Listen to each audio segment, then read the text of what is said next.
Alrighty guys, welcome back to Town Adventure. On today's video, we're going to be making our infamous, not mine, the infamous Keto Cloud Bread. This is arrayed all over online. There's so many recipes out there, so many ways of making it. Yeah, just do a little research out there, grab a few ingredients, nothing too crazy. Well, I mean, I did buy like one or two things off of Amazon for this because I couldn't find it anywhere, but hey, I'm sure if you got a Whole Foods around you, you can, but, you know, Amazon saves you a few bucks. Interesting. One time, somebody once told me, hey, how old are you? Why are you still making a sandwich? You know, maybe you're at home, you want to toast some bread, add a little lunch meat, a little cheese, you know, a little spinach in there, you know, add some mayo, some mustard. You know what? Whoever said that you can't be an adult and have a sandwich at home, you know what? Screw them. I want a sandwich. I'm on keto, I'm an adult, or kid, or whoever you are. You want a sandwich? I'm the guy. Let's make this bread. And let's get to it. First things first, you're gonna want to preheat your oven to 300 degrees. The ingredients that we're gonna be using today for this recipe are 3 eggs, 8 ounces of cream cheese. I'm using sour cream and chai for this recipe, cream of tartar, some salt, and the optional ingredient is called Psyllium Husk, and I'll go into this in just a little bit. You're going to want to separate your egg whites and your egg yolks. I wanted to be a little bit fancy because I've never done this, so I did it by cracking the middle and just playing around with it to get the whites on one side and yolk on the other.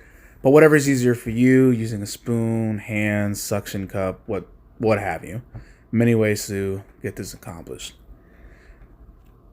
Now, once you have this ready, we're going to add 1/4 teaspoon of cream of tartar to the egg whites, and this is a very important ingredient that you need. You're going to also need an electric hand mixer. We want to incorporate a lot of oxygen into our egg whites. What this cream of tartar does is allows us to get to this consistency that we're looking for in these high peaks. Once you reach this is when you know you're ready for the next step. Now we're going to add 8 ounces of cream cheese to your egg yolks. I went ahead and just eyeballed this because I was almost done with the container.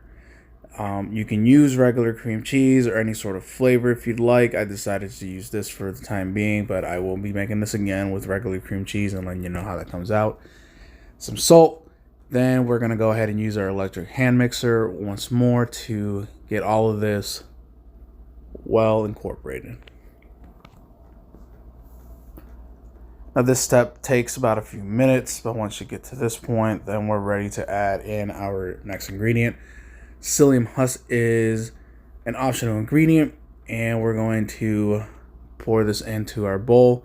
I just wanted to point out that in my amateur cooking, I should have put this more into the middle and not towards the edge of the bowl.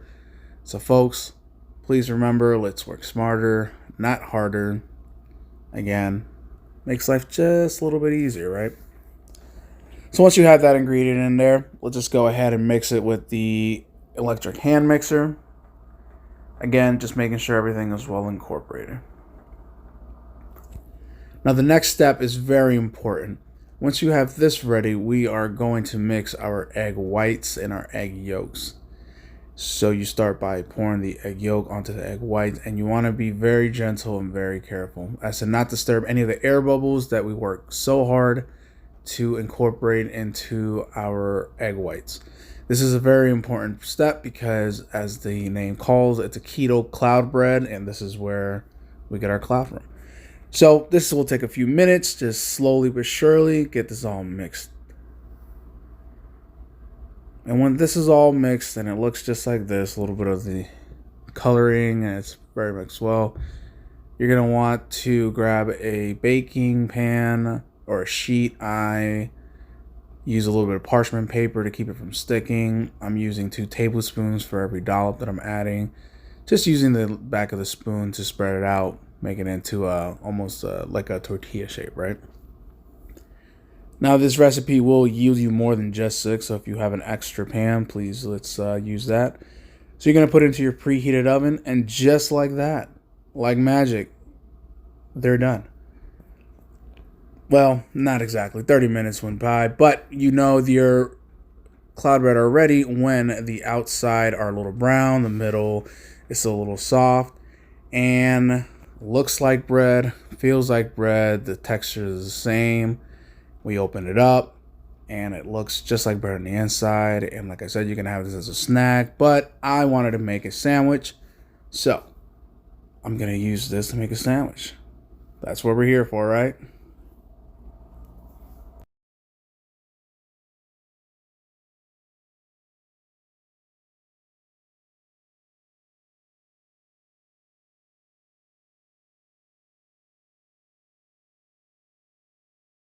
All right, and there we have it. This is our Keto Cloud Bread.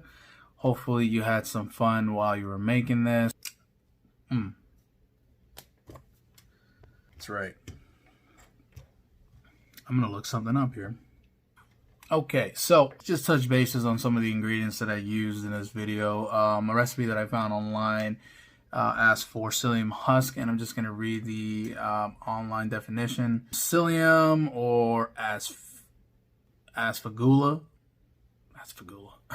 is the common name used for several members of the plant genus Platago, whose seeds are used commercially for the production of mucilage. Yeah, like that.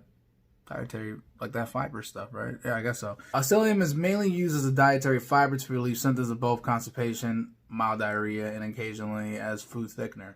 This is just the definition off of Wikipedia, right? Again, this is just used as primarily, from my reading into the keto diet with psyllium husk. It's just another way to introduce some fiber into your diet if you're not getting enough. But again, there are other benefits.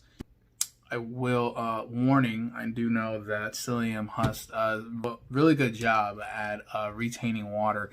So if you're adding this into or incorporating this into your diet at any point, whether you're taking it in a glass of almond milk, water, in your coffee, you do want to drink a lot of fluids throughout the day to keep your GI tract well hydrated.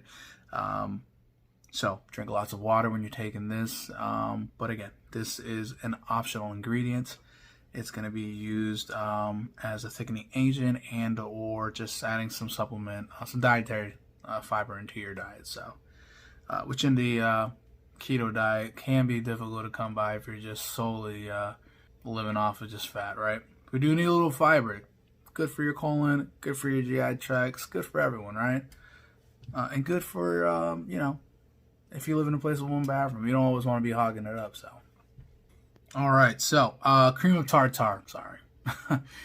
Tartar, but I think of like tartar sauce, right? What is cream of tartar? Cream of tartar, and how can I use it, right? The second ingredient, this is actually a crucial part in the Keto Cloud Bread. The scientific name for cream of tartar is potassium hydrogen tartrate, byproduct of winemaking. Acidic substance similar to like lemon or vinegar, and it helps with just its purpose is to bind. It's a binding ingredient for when you're baking. Again, I'm new to baking, so I'm sure this is something I'm going to come across. So again, it's just a recipe stabler, bonding ingredients together as a stabilizer. It's helpful when you're dealing with a tricky recipe that tends to wilt. Souffle, I don't know, I guess treats or desserts that wilt. Yeah, whatever that means. Yeah, so fun fact, mixing so if a recipe calls for baking powder but you have baking soda and cream of tartar, by mixing them together it creates baking powder. See, cream of tartar benefits. Not only is the cream of tartar good for your recipes, but it can help out your health too. It's known for treating arthritis, combating heartburn, and even clearing up acne prone skin. Let's see, can help prevent and treat bacterial infections, help to lower your blood pressure, and of course it tastes great in any baked goods. So almost every recipe I've seen online for Keto Cloud Bread is asking for cream of tartar. So again, it's not something I could find in the store, and I looked in Whole Foods, and unless you find it in your baking needs, I mean, I'm sure it was there, and I just couldn't find it. You know, everything is like You know, it's just, wow, what is all this? Like, I've never seen this stuff. Whole Foods, you know, love-hate relationship. You can find a lot of stuff there, right? But as I was saying, these two ingredients, very optional. Well, no. Psyllium Husk is optional. If you don't want to add any fiber to this, you don't have to. Again, some recipes for Keto Cloud Bread are calling for baking soda as well, or baking powder. And the cream cheese, in this case, I used sour cream and chive. Again, this is what I had in our fridge. And this is just, you know, it just gives it a little bit of flavor. I'm going to make this recipe again, and maybe I'll just do some cream cheese just to see how it is. Maybe I'll opt out from the Psyllium Husk, let you know how that goes. But again, once you have this done, you can pop it in the toaster oven, you know, put some cream cheese on there, make a sandwich like I did. Whatever you want to do, eat it as a snack, you're going to enjoy it. Anyways, thanks again for viewing. If you liked what you saw, please go ahead and hit the like button, subscribe below. Again, if you have any questions, concern, any comments, please leave them below. Thanks again for watching the video. I hope you appreciate it, and I'll see you next time.